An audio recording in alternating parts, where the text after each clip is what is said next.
नमस्कार, मैं आचार्य आरती, आपके आध्यात्मिक मार्गदर्शिका। मैं आज एक बहुत जरूरी और दिल से जुड़ा हुआ सवाल लेकर आई हूँ। क्या हर समस्या के लिए ग्रह ही जिम्मेदार होते हैं? अक्सर लोग कहते हैं मेरा शनि खराब चल रहा है, राहु ने मेरी जिंदगी खराब कर दी, मंगल की वजह से मेरी शादी नहीं हो रही क्योंकि मैं मांगलिक हूँ। लेकिन क्या सच में इन सब चीजों के लिए ग्रह ही दोषी हैं, या फिर हमारे कर्म, हमारी सोच या हमारे निर्णय भी तो इसके पीछे हो सकते हैं? ज्योतिष शास्त्र कहते हैं ये सब हमारे पूर्व जन्मों का फल है, या इस जन्म में जो हम कर्म कर रहे हैं उनका फल है। जैसे हर ग्रह एक शिक्षक की तरह होता है, कोई हमें सबक सिखाता है, कोई हमें चेतावनी देता है। जैसे शनि ग्रह को ले ले, वो हमें धैर्य करना सिखाता है, अनुशासन सिखाता है, समय का मूल्य सिखाता है।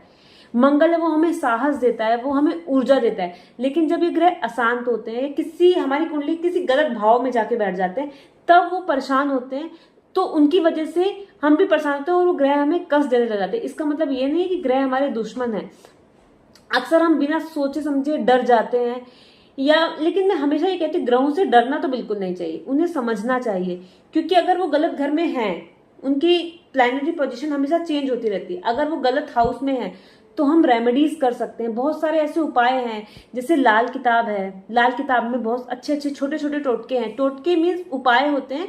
टोटके का मतलब ये नहीं होता कि चौराहे पे जाकर आपको कोई उपाय करना है या कुछ ऐसा करना है।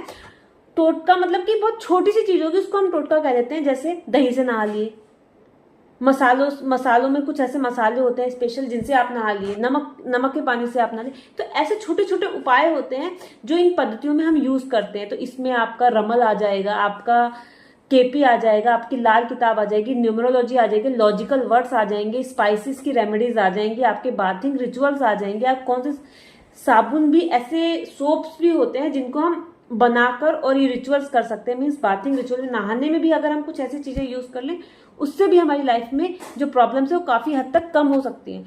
तो ये छोटे छोटे उपाय हैं जो ग्रहों के दोष का निवारण कर सकते हैं। लेकिन उसके लिए हमें भी एक कदम बढ़ाना पड़ेगा, हमें भी ज्योतिष शास्त्र को समझना पड़ेगा। क्योंकि ज्योतिष शास्त्र ऐसा नहीं है कि इंपॉर्टेंट नहीं है, क्योंकि ज्योतिष शास्त्र बहुत पुरानी पद्धति है। पहले के राजा महाराजाओं के टाइम में पहले ज्योतिष एक रत्न हुआ करते थे जो हमेशा हर राजा के महल में हुआ करते थे। तो ज्योतिषी बहुत पुरानी विद्या है और जिसका आज की डेट में हमें उपयोग करना चाहिए, और हमारी लाइफ में हो रही प्रॉब्लम्स को हमें देखकर उनके अकॉर्डिंग उनके उपाय करने चाहिए। क्योंकि प्रॉब्लम्स बोलकर ही उनका सोल्यूशन नहीं होता, उनके सोल्यूशन को ढूंढना पड़ता है।